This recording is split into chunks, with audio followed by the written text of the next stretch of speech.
Hey, this is Meredith Elliott Powell. You know what time it is. It is 8 a.m. Eastern Saturday morning, our favorite time of the week. Time for a Sales Logic. Mark, has it been a good week for you? It's been a good week. It was Halloween, right? So what can go wrong on Oh, Halloween? I mean, your grandchildren were I so know. ridiculously That's cute. right.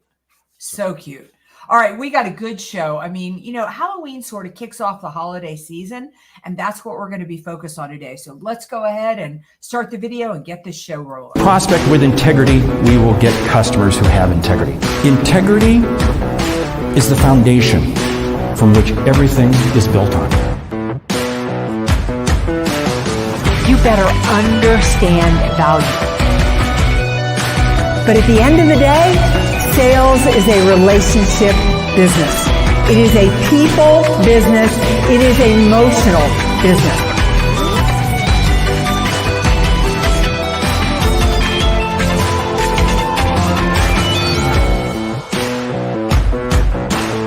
This is Sales Logic.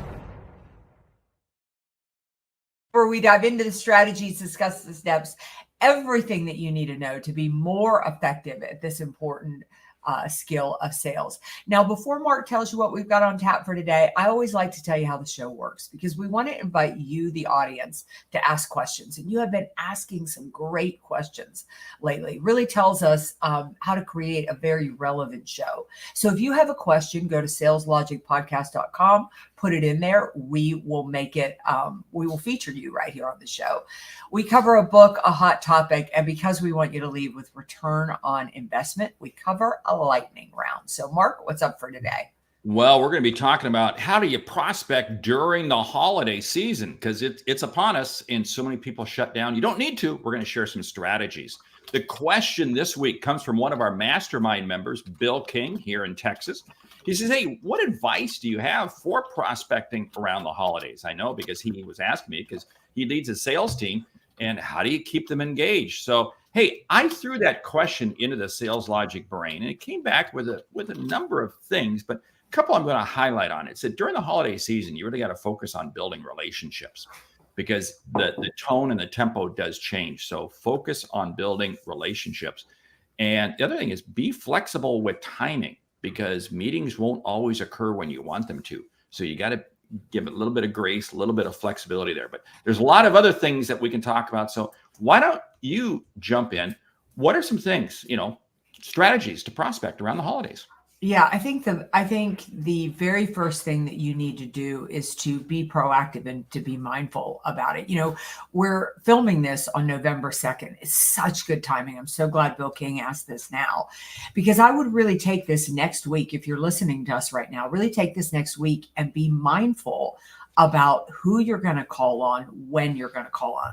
There's a lot of interruption in the holiday season. I mean, you don't want to be reaching out to people on Thanksgiving Day if there are people who are home celebrating with, with their family. So what can you do before? What can you do after? How can you use? So I think where you need to begin is to be intentional about what you're going to do and who you're going to call on. Unless you're prospecting into Canada on Thanksgiving. Yeah, that's true. Because they already had their day. Yeah, anyway. But, this brings up a key thing. You got to understand the calendar.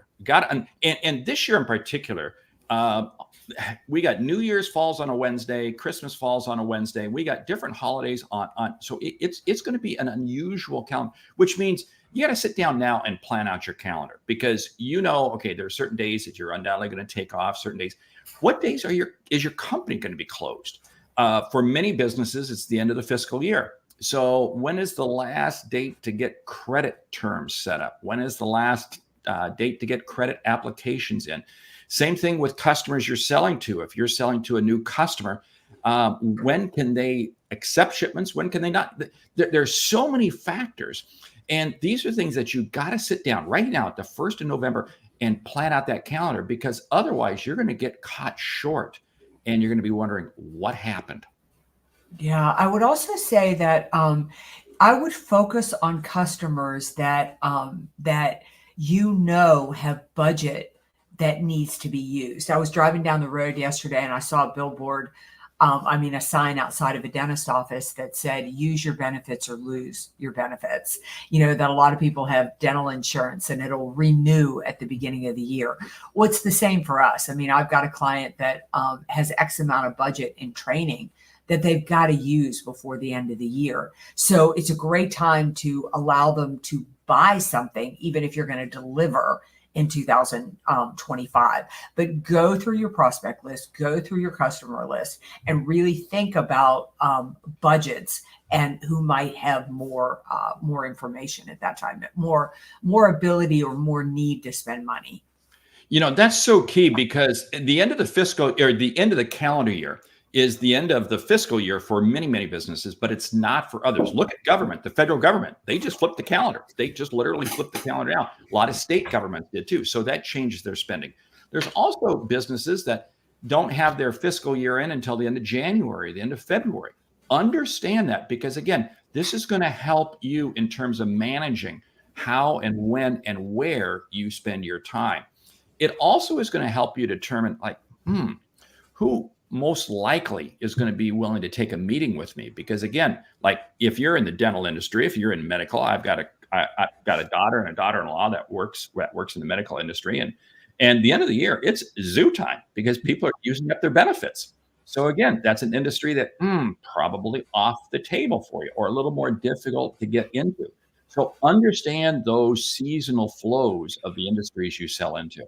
Yeah. And I think, if you that happens to be your niche, those industries that are really tied up at the end of the year, like let's assume that you focus on financial services, and financial services for a lot of them, it's difficult at the end of the year. Use your prospecting as an opportunity to plant seeds for meetings in January and February. I always like to say, and I advise my clients to meet their goals by the end of third quarter. You should set your sales goals and really work very hard so that fourth quarter is planting the seeds for first quarter. So, if you are desperate in fourth quarter, if you need fourth quarter to make your numbers, it's a little trickier because it's time compressed, and it's probably the quarter where you have the least control of the buying cycle. There's so many variable factors happening here. People are pressed for time. They've got their own deadlines to meet. Holiday season interrupts into it. People are tired. They don't want to make decisions in the fourth quarter. So there's a lot happening there. So if you can focus more on appointment setting, more on getting things in place for first quarter, you're in a better position. Yeah, but don't think for a moment that you step your foot off the gas and you don't prospect, because again, you're just shifting how you prospect. One of the things that I always use this time frame for, November and December, is the time to deepen the relationships. We talked about this, that came out in the brain, because again, many times you can get phone calls, you can get conversations, you can get meetings with people that you don't normally get. And this is absolutely key. Have that conversation. A strategy that I'm doing, if you were to open up my CRM system right now, you would see it loaded with tasks. I happen to use Zoho, and tasks for different people who I am reaching out to all the way through the end of the year. Why? Because I'm making calls to virtually anybody and everybody, thanking them for the year, and finding out from them what's going on. In other words, it's relationship building. And these phone calls generate a tremendous amount of new business for next year. It allows me to take and seize opportunities that may be right now, but it's a great way, because something I'm going to challenge people on. Don't think that you can't call high up in an organization at the end of the year. You sure can. You sure can. And many times you'll be amazed at the conversations you get. Yeah, I love what Hugh is saying here. Organized planning the calendar. Thanks for sharing. Actually using this time as a competitive advantage. Hugh, I could not agree more. It will change the first and second quarter. I really believe that fourth quarter is for the first quarter, the first quarter of the year. And you say you learned so much from both of us. Well, we learned quite a bit from you. Fred has chimed in here with a great question, Mark, watching all the way from the Philippines. Welcome, Fred. My question is, what strategies can I use to overcome holiday-related decision-making delays? There's so many things that you can do. And again, it goes back to kind of what we were talking about at the beginning, understanding when people's year end is, because again, some companies have got money to spend, some companies don't. Here's the key thing for anybody and everybody. Keep it simple. Keep it simple. This is not the time of year when everybody's got so many distractions that you come in with that complicated project. You come in with that complicated solution. Make it very, very easy for the customer to do business with you. So this means that you may very well be focused in on existing customers because they're already set up with you, they're used to you, and they can turn around and buy more from you. If you're going out to new customers, though, keep it very simple. Land and expand in the fourth quarter is absolutely key. Land the sale in the fourth quarter and expand it in the first quarter. Go ahead. No, I would love to hear your thoughts. Well, I love what you're saying here too, is that keep it simple, because I think the other thing too is that call a spade a spade. Like, address the fact that it's the holidays. You know that they're busy. You know that they have a lot going on, but express the value in them handling this now. Is the fact that say, you're getting ready to go into holiday season. I know you've got a lot on your plate.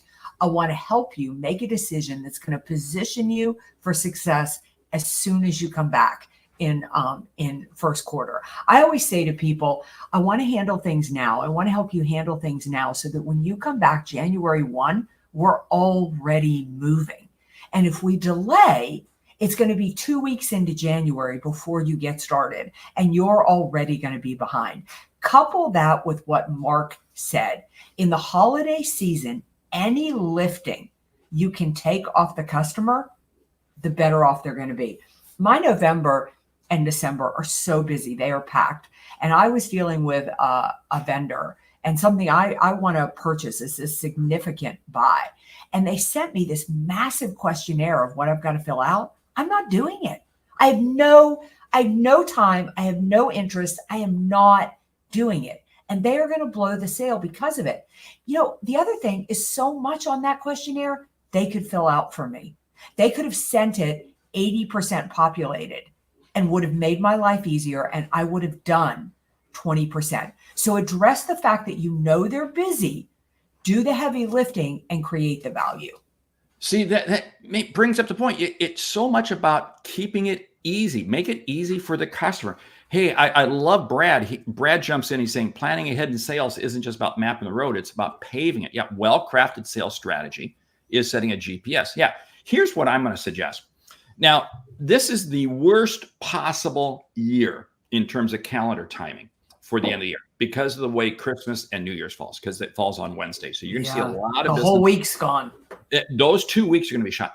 But what you got to do is you've got to seize the moment. And that following Monday, so that would be January 5th or whatever, you got to make sure that you've got appointments on the calendar. So in December, when people say, hey, let's come back and let's talk about this after the first of the year. Okay, fine. January 5th, January 6th, January 7th, get meetings on your calendar for that first week. Because here's what's going to happen. The majority of salespeople aren't going to do that. They're going to come back in that first full week of January. They're going to go, oh, empty calendar. What do I do? And I'll tell you what, if you don't have a full calendar starting on January 5th, newsflash, January is 8.5% of the year. And if you take the fourth quarter out of the year and say you got to make your number in 9 months, as Meridith talks about, that means it's about 14%. Do you want to give up 14% of your selling time? You got to get appointments right away. That first Monday, Tuesday, Wednesday. Yeah, Thomas has such a great comment here. Keep in mind, people are always busy during the holiday season. They use it as an objection. It's very common during this time of year. Sometimes it's just a knee-jerk reaction. I'm going to add to that you have got to double down on your value proposition. When people are pressed for time, I'm pressed for time right now. You're pressed for time. We're all pressed for time. And being pressed for time, you only have time for what will move the ball forward in your life. So you may need to review your value proposition as you move into the holiday season and really think about what is going to be effective and why would somebody give you your time. I mean, if they already are losing a week at Thanksgiving, they're losing a week over Christmas or New Year's or whatever time they decide to, take off for Hanukkah or whatever it is that they celebrate. If they're going to take that time away, why would they give it to you? And if you can answer that question, that's what you need to be leading with. I think that brings up a great point, because it brings up, when you talk about setting up a meeting, there's got to be a real reason for that person to have that meeting. Because I think during this season is when people will ghost people more frequently than ever. So you got to be very, very careful. In other words, if you're setting up a meeting with somebody, say at 2:00 on a Thursday in December, you got to give them real value. Confirm the meeting and confirm it with questions that you're going to ask. Confirm it with information you're going to be sharing, so they realize that this is an important meeting that I want to have on my calendar, and create that sense of urgency. Absolutely. Yeah. Fred is chiming in again from the Philippines. How can I re-engage with prospects who went dark during the holiday season? Yeah, I'll jump in on that. First of all, don't lose sight of them. You can still be reaching out to them with marketing messages. Here's two things that I always do. If I'm leaving, I do a lot of phone calls and I leave voicemails. If during the holiday season, if people say they're out of the office until a certain date, I do not leave a message, because the last thing they want to do is come back from holidays and have some salesperson who has left a message. I just won't. I'll make a note as to when they're coming back. I won't call them the first day, but I'll call them the second or third day, period. 2, I do keep marketing drip messages going out, but I'm going to understand that I'm probably going to have a low open rate and that's okay. And if I take a step back, my staff, we've already been talking. How are we going to lay out the last couple of weeks of the year, because of where Christmas falls, because of where New Year's falls? And we're going to send out fewer messages. Why? Because again, people just don't want to be bombarded. So again, sequence your business to where you think your customers are going to want to be. Yeah, I would also say that respect the fact that people go dark during the holiday season. I really believe you're never in control of the buying cycle. I mean, we live in a world where people can buy anything they want to, anywhere they want to, anytime they want to. And that means this whole idea of push selling is over. You're not in control. So if somebody goes dark for you during the holiday season, I simply send an email that says, enjoy the holiday season. Enjoy your time with your family and your friends. I'm going to continue to reach out. I'm going to continue to contact you so that when you are back in the office, you're ready to go. Things are going to be easy for you. So you give your permission to stay in touch with them. But when people go dark, they are signaling you 2 things. Number 1, they do not have time. And number 2, it's not their biggest priority. So you've got to do 2 things. You've got to respect the fact that the timing is not right, and you need to increase the value prop of why they would talk to you. I'm going to repeat that. You need to respect the fact that they are saying the timing is not right. You don't know. They could have 6 kids they've got to shop for, 24 family members, 7 Christmas parties they've got. You don't know what's on their plate. You don't have any idea. They could have so many different religions in their family that they've got to celebrate every holiday season that's going on, or they block December just to take time off you don't know what it is, but I can guarantee you it rarely has anything to do with you. So respect it, but continue to drip through it. Yeah. Or they've got a lot of year-end medical benefits that they got to they're going to the doctor like crazy. That's right. Right. Hey, we got people watching from Pakistan. This is absolutely terrific. We got great. Brad, this is so great. You read my mind, because planning your sales education, it is so good, because there may be times when you can't be making as many phone calls as you can, but you know what? You can still be educating your mind. You can still be planning yourself for the first quarter. And we'll do a show on this. What should your strategy look like for the first quarter? What should your strategy look like for the year? But again, you stay in the groove, because there's probably customers that you got to research. There's prospects you got to research. You got to be doing. So stay in the groove. Don't lose your skill set and step away from sales during the holidays just because you have people who aren't willing to really talk with you. Don't do that. Yeah, thank you so much, Brad, too, for saying you've got to expand that sales education with great info like sales logic. We certainly love that. Our friend from Pakistan here says, "What if a customer stops communicating once we share the complete details and not responding?" You need to go into the sales logic archives, and you need to find the sales logic on follow-up and what a follow-up system needs to look like. Understand you are not alone. Customers go dark all the time. It doesn't mean they aren't interested, but hit the archives, look for follow-up, and you'll find it there. Yeah, because I'll tell you what, follow-up happens, ghosting happens more than ever during November and December. And this is where don't lose faith. Don't lose faith. Stay in there. Hey, Thomas is jumping in. People use social media to stay connected. You're right. You're right. This is the time that you can be using social media. Again, this is going to vary depending on the country you're in, depending on the industry you're in, depending on the type of customers you're in. But you got to remember that during the holidays, you got to be able to use every channel, every medium out there. And it's amazing how there are people who, they may not be in social media much of the year, but during the holidays they are. So in other words, join them out there, but not from a sales pitchy standpoint. Join them just from a social communication standpoint. That's which leads so beautifully into this gold advice from Hugh Hornsby. He said during the holiday season, he sends a personal note, not to sell, but just to say thank you and to wish people a great holiday season. And I love the fact that he says, he always gets a call or a response back. It's just another touch. You're just trying to stay visible. The reason I want you to hit your goals by the end of third quarter, and we'll talk about that when we talk about strategy, is that again, you don't have the ability to push in this, but it is the quarter you need that foot on the gas, as Mark said, and sell more than you've ever sold before, because this is the time for activity. You know, one of the nice things about not closing a lot of deals in November and December is that back half of sales of having to follow through and get the proposal done and all that, that's gone. So you are free just to prospect like a crazy person. And you should prospect like a crazy person.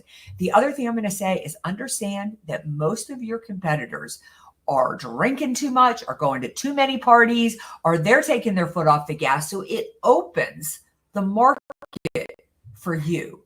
And when you show up, when nobody else shows up, people remember that. Oh, the human element is so real, especially in this AI-driven world. I love Hugh's comment about the whole sending out a letter. It's one of the reasons I do the phone calls, because I love doing the phone calls, because I just love having that human interaction.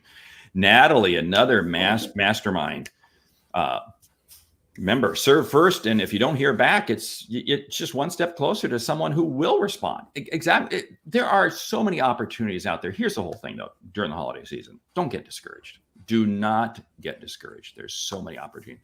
Wow, time is moving by. We got to jump to the book, right? Yes, we've got to jump to the book. Hey, the book this week, it's a book that I wrote, High Profit Prospecting. If you're watching on the video, you see it behind me there. It's that yellow book there. Well, if I knew how to move on, there it is. High Profit Prospecting. Check it out, because again, in that book, it lays out a holiday strategy. It lays out scripts. It lays out everything there. And that book is still just as relevant today as it was when it came out. Did you catch that? Mark just said it lays out a holiday strategy and it lays out scripts and everything. If you have any questions about how to keep selling through the holiday season, check out High Profit Prospecting. Yeah. And join the Sales Logic Mastermind. I mean, we're going to be seriously getting into these things. Oh, this is because all of the content from the book is loaded into the Sales Logic brain. So guess what? You can ask it questions and it automatically, page 162. Here's what it says. Boom, boom, boom, boom. Yeah, it's all there. Anyway, okay, we are burning time. So hey, let's get to the lightning round. Are you ready? I am. Lightning round. Top 10 strategies to hold an effective sales meeting. Go. Number one, have a reason why the heck you're going to have that meeting. If you don't have a good reason why you're having that meeting, don't have the meeting. The purpose of the meeting is not for you. It's for your salespeople. If they don't walk out of that meeting better, then you had it just for you for a check. Again, don't do it. Yeah. Number 3, look for engagement in the meeting. If you're talking 80% of the time, it's the same thing as blowing a sales call. You should only be talking 20% of the time. Number 4, dedicate some part of the sales meeting for the salespeople to share their wins, their successes, and how they did it. Allow salespeople to learn from salespeople. Don't lead every sales meeting. Pass it around. Everybody needs to lead a sales meeting. It'll be more effective if they learn to lead it. Start the sales meeting on time and end it on time. One of the things that you want to do as a leader is make sure your people are showing up on time for sales calls and not droning on. Guess what? They're learning that as to how you do your sales meetings with them. Yeah, start every single sales meeting with updates from the last meeting. Make sure that people know that they're accountable for progress. Don't sit there and drone on going through things that could be handled by way of an email. If all you're doing is updating charts, updating numbers, that is stupid. That's a waste. You want to have conversation. You want to have discussion. You want to motivate people. Yeah, ensure that number 8, ensure that everybody leaves the meeting with an action item, something that they're going to do differently and that they're going to improve from the last meeting they attended. Number 9, always make sure that you celebrate somebody's win. Recognize some top performer over the previous period. Never miss a time to do that. At least twice a year. Number 10, take a poll. Ask what's working in the meetings, what isn't working in the meetings, and what could be different to make the meetings more effective. There you go. There you go. Hey, and with that, we want to say thank you for listening to Sales Logic. If you like what you hear, subscribe, rate, and review the show on your favorite podcast app. Something we've said has earned you $1. Consider telling a friend, because it's how we grow when we help you grow. I'm Mark Hunter. And I'm Meridith Elliott Powell. Remember, when you sell with confidence and integrity, all of this uncertainty suddenly becomes your competitive advantage. And the sale becomes logical. All right. Now, check out the Sales Logic Mastermind. We want you in there because we want 2025 to be your best year on record. If you have a question, go to saleslogicpodcast.com, because you know what? We're going to feature you right here on this podcast. And as always, have an incredible week. Put it on your calendar. Join us right back here next week, 8 a.m. Eastern, for another episode of Sales Logic. We'll see you then.